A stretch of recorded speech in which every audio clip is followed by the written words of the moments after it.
Him with the Raptors is almost like a perfect fit. I think like the pieces line up really well in this trade actually. I feel like I put it as realistic, and it's honestly my most realistic one out of the ones we've done.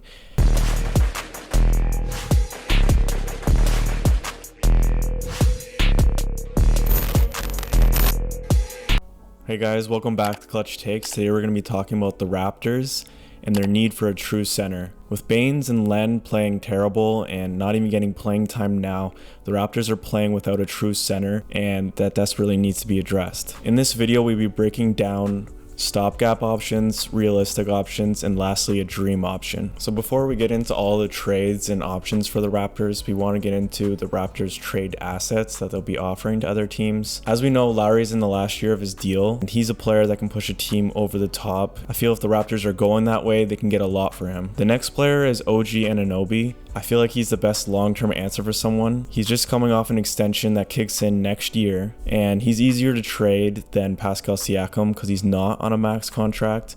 And the reason why I didn't say Van Vliet is because he seems to be a part of the Raptors' future, and they can't trade him for 3 months anyway. And lastly is Norman Powell. He's like another player that can help out a contender, has good defense, has had big games in the playoffs. He has a player option for next year, but he's most likely going to be a rental for a team, so you might as well package him with Lowry to get a bigger return if you were to trade him. So the first option we're going to be talking about is a stopgap in Hassan Whiteside. He's currently not playing for the Kings really. He's only playing if Rashawn Holmes is out. And the reason they're not playing him is for defensive and effort reasons, as this is also why he was picked up just for a minimum deal, as he seems to be going out of the league a little bit. But I feel Hassan Whiteside can still add some pretty serious value. Like, obviously he's not an amazing player, but this is why he's a stopgap, and he can give you some value. Like, he is a proven rebounder, which the Raptors really need, and he's also a proven shot blocker. He's had like huge shot block games. Also, this trade is probably more for if the Raptors want to go for the playoffs, because if the Raptors are going for the rebuild, then they're probably not going to want to trade for Whiteside.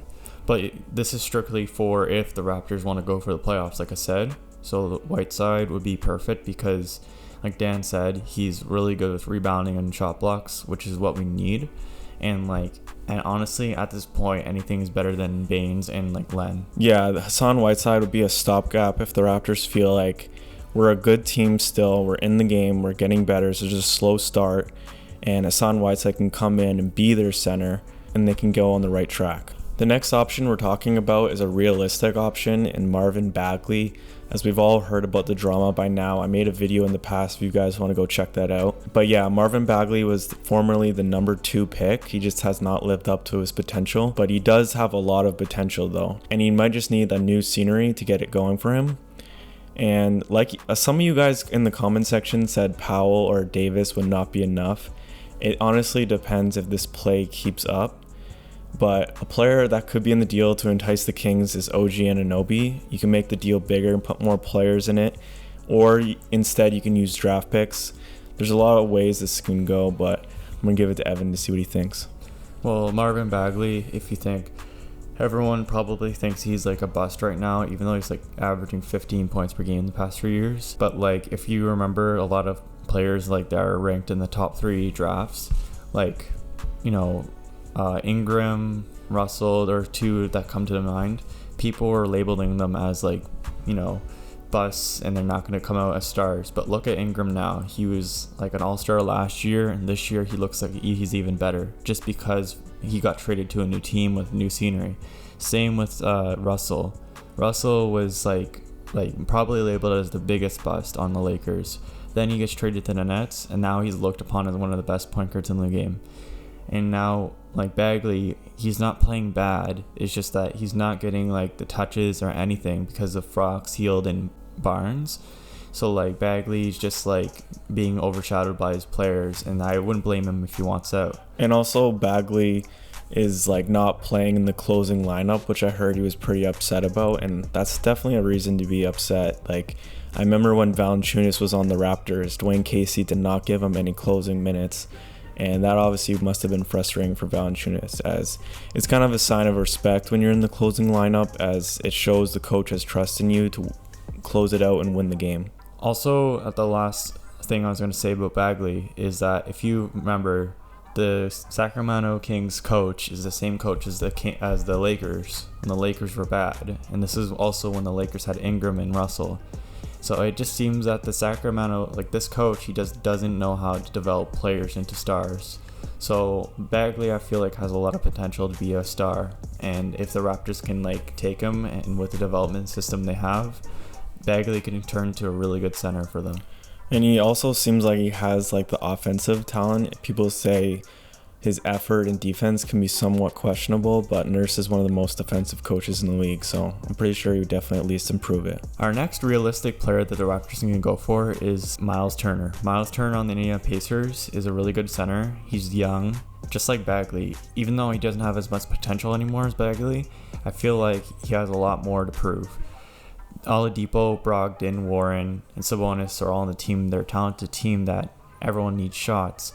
So Turner is kind of being pushed out in the side as a center. And also Sabonis wants to play center. Also, Miles Turner has been like rumored to be traded off the team for so long that I feel like it's one of those things that like he's eventually going to be traded. Yeah, and I would say that Miles Turner, like him with the Raptors, is almost like a perfect fit.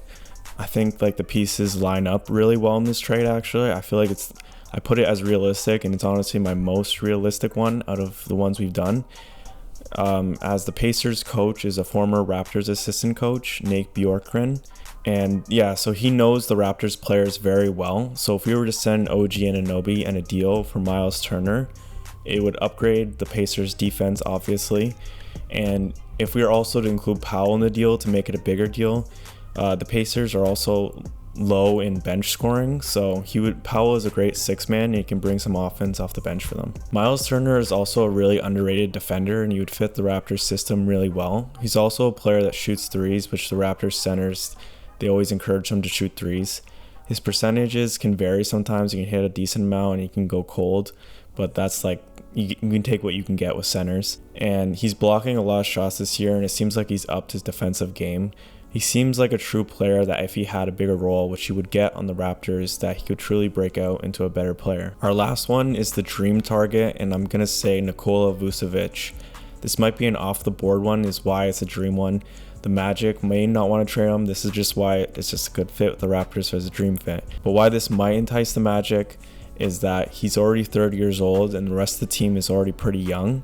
Yes, they want to start making the playoffs, but they may not be ready, and they've been consistently a first-round exit. So if they were to acquire OG in a deal for Nikola Vucevic, once Jonathan Isaac comes back, a front court of OG and Isaac would be an elite defensive pair, and I honestly don't know who would score on them, and I feel like that'd be a great duo to build around.